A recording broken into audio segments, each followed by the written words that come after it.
कैसे हो बच्चों? चलिए आगे हम देखते हैं प्रश्न नंबर 10। नीचे दिए गए शब्दों को शब्दकोश के क्रम में लिखिए।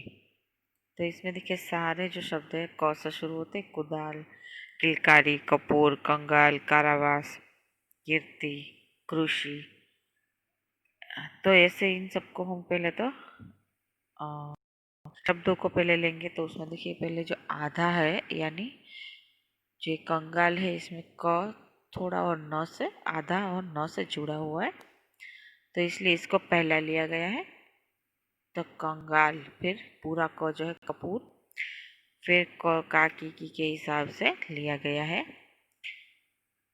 फिर है कंगाल, कपूर, कारावास, किलकारी, कीर्ति, कुदाल और कृषि। ठीक है, तो ये ऐसे हमको इसी तरह से इसको लाइन में लेना लिखना है। फिर है दूसरा जगत। तो सारे दो तीन जग ज से हैं। फिर देखिए प से श और य से है। तो अभी देखते हैं जगत, जंगल, जौ, ज्ञान, पतंग, पीला और क्षीर। तो क्षीर में भी देखिए क है और श से जुड़ा हुआ है, इसलिए वो आधा क है, इसलिए पहले ले लिए गए हैं क वाला। ठीक है, इसलिए पहले क्षीर आया है। फिर इसके बाद है जो भी आधा है क्योंकि ऊपर अनुस्वार है। तो जंगल, ज और न जुड़ा हुआ है, तो दूसरा यह जंगल, फिर पूरा ज जगत, फिर जौ, फिर य, ग और यह जुड़ा हुआ है, इसलिए पहले आधा ग है, इसलिए पहले ज्ञान को लिया गया है। फिर इसके बाद पतंग और फिर पीला। ठीक है, तो इस हिसाब से आपको शब्दकोश के क्रम के अनुसार इसे लिखना आना चाहिए। फिर है प्रवृत्तियाँ। इसमें पहला है पशु और पक्षियों के चित्र प्राप्त कर यहाँ चिपकाइए और उनके नीचे हिंदी नाम लिखिए। तो आपको पशु और पक्षियों के जो चित्र मिलते हैं उसको इधर चिपकाने हैं। ठीक है, आप अपने मनपसंद पक्षी और पशुओं के नाम जो हिंदी में उसके लिखने भी और उसके फोटो भी आपको चिपकाने हैं। देखिए आगे दूसरी प्रवृत्ति है पक्षी या प्राणी के चित्र के नीचे हिंदी और अंग्रेजी नाम कोष्टक से चुनकर लिखिए। तो इसमें कोष्टक में दिए गए हिंदी और अंग्रेजी नाम, तो आपको देखना है, फिर उसमें से देखना है कि इसमें कौन सा इसका नाम है, उस हिसाब से आपको इंग्लिश और हिंदी दोनों नाम लिखने हैं। पहला है ये देखिए शेर का चित्र है, तो शेर हिंदी में इसको शेर और इंग्लिश में लायन, ये तो आपको पता है। ठीक है, फिर आगे दूसरा है ये मंकी। तो मंकी है और इसको हिंदी में बंदर कहेंगे, इंग्लिश में अंग्रेजी में मंकी कहेंगे।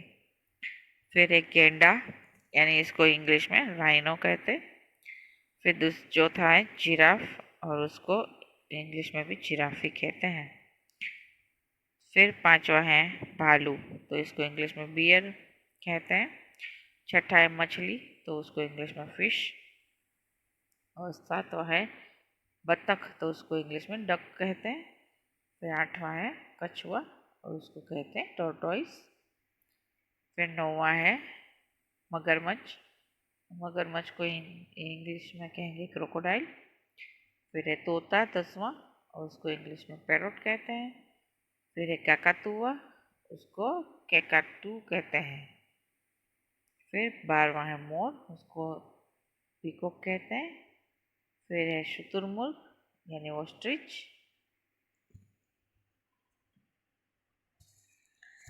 फिर है हाथी और उसको कहते हैं इंग्लिश में एलिफेंट। फिर है ऊँट, उसको इंग्लिश में कहेंगे कैमल। और 16वां है भेड़िया, उसको कहेंगे वुल्फ। तो इस तरह आपको जो भी चित्र मिले आपको आगे चिपकाने, और ये इधर आपको इंग्लिश और हिंदी दोनों नाम लिखने। आगे देखिए तीसरी प्रवृत्ति है कोष्टक से पशु पक्षी का नाम ढूंढकर नीचे लिखिए। तो देखिए इसमें सबको ढूंढना है। मैंने जैसे इसमें गोला बनाया है वैसे आपको भी बनाना है और आगे लिखना है नाम। देखिए इसमें से कौन कौन से नंबर मिले, शेर, बंदर, गेंडा, जिराफ, भालू, मछली, बत्तख, कछुआ, मगर, तोता, मोर, शुतुरमुर्ग, हाथी, ऊंट और भेड़िया। ठीक है, तो ये सब हमको ये सारे नाम इसमें से मिले, फिर हमको उसके नाम लिखने।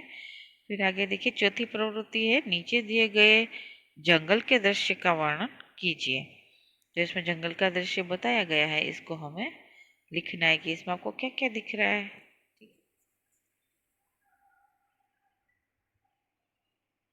बहुत सारे पेड़ दिखाई दे रहे हैं, उनमें से एक पेड़ पर बंदर है। यहाँ बहता हुआ झरना भी है। उसके एक किनारे लंबी गर्दन वाला जिराफ और दूसरे किनारे पर हाथी खड़ा है। शेर पत्थर के नीचे छिपकर बैठा है। हिरन पानी पी रहे हैं। बत्तख पानी में तैर रही हैं। जंगल में हरी घास भी दिखाई दे रही है। हरी घास पर खरगोश बैठा है। आकाश में पक्षी उड़ रहे हैं। ये जंगल का दृश्य बड़ा मनोहर है। तो इससे आपको ये चित्र के अनुसार वाक्य बनाने हैं और लिखने हैं। फिर आगे देखते हैं पांचवी प्रवृत्ति, चिड़ियाघर के बारे में 5-7 वाक्य लिखिए। चलिए देखते हैं। घर ऐसा स्थान है जहाँ पशु पक्षी रखे जाते हैं। अगर हम बहुत सारे प्राणियों को एक ही जगह देखना चाहते हैं तो हमें चिड़ियाघर में जाना पड़ता है। चिड़ियाघर में लंबी गर्दन वाला जिराफ देखने को मिलता है। वहाँ महाकाय हाथी भी होता है। हाथी की सूंड लंबी होती है। गेंडे की नाक पर एक सींग होता है। जहाँ पर भालू को 2 पैर पर चलता देखते हैं। लंगूर का मुंह काला होता है। इसके अलावा कई पशु पक्षी चिड़ियाघर में होते हैं। तो ऐसे हम लिख सकते हैं, ठीक है, इसके बारे में कि चिड़ियाघर में क्या क्या होता है।